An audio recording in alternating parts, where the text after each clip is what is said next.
In celebration of Black History Month, we are highlighting different stories from folks right here in Hampton Roads. Our first feature is on Dennis Edwards, a Virginia native born and raised in Suffolk. His career in television allowed him to cover many major breaking news stories.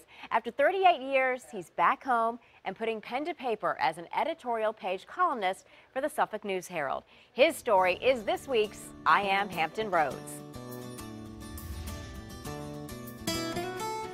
I've always considered Suffolk the kind of the perfect canvas upon which to paint a childhood. It was a wonderful place to grow up.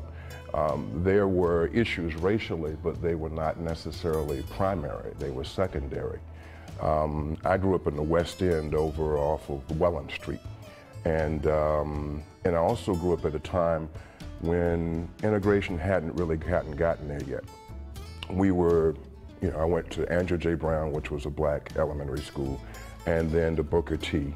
And then after that, I went to Suffolk High School, but there was segregation, but people were together. I mean, the grocer, Mr. Welch, was an old friend of mine. Mr. George Scott, who ran Leggett Department Store, gave me a job there when I was younger.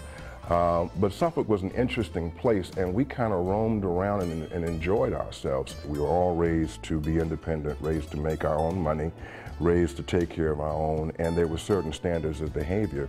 Even though our parents didn't talk, we got along well because we were raised together. My dad died when I was 4 in 1960, so I didn't really get to know him. I'm kind of like, in some respects, some people will tell you I'm the spitting image of him, but I didn't get to know him. And I wrote about him. In fact, one of the ways I introduced my column was that my dad was the colored news editor for the Suffolk News Herald. One Friday evening, I was playing, or I used to climb all over his shoulders and, play on. He would just keep typing on his typewriter. He was doing his thing, and I was under his feet. I mean, I just had Dad belonged to me.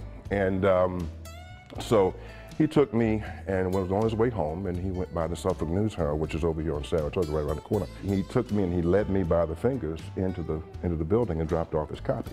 And then I was holding I couldn't hold his hand back then. I could only hold his fingers. And so I came back out to the car, and we went home, had a great Saturday, and Sunday morning he got up to go to church, and he didn't come back. He had a massive heart attack in church. And I wrote about that in a piece called The Same Parking Lot. My mother was a very interesting woman. She was a beautiful woman. She was kind of Halle Berry, Lena Horne. You could have been her daughter. You could have been her daughter. She was, we were just coming home one day from the West End. We went shopping or something. And the old Isle Hill Funeral Home, which is now the First Lady, was there, and we rode up, and there was all this traffic, and all lined up all around the funeral home were Klansmen with their hoods on and everything, and it was the funeral for a Grand Wizard. And so we were driving up, and I'm like, whoa, Mom, what's this? And she looked at me and she said, oh, it's just a group of confused people. And we knew about the Reign of Terror. We knew what they were doing and stuff like that. But in Suffolk, there's an interesting balance of power that's always been there, because one of the things that I've discovered over the years is that when all the craziness was going on, you had the lynchings and a lot of that stuff didn't hit certain sections of Suffolk. It was, I believe, not allowed. There were whites who went out and ran the Klan away in some stories. And black folk, and part of it is that most of the people who are involved are related.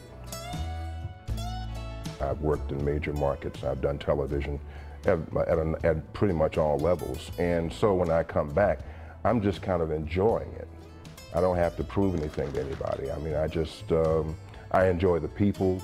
And it brings back a lot of memories, and I think it recenters you, particularly if you've been through a rough situation.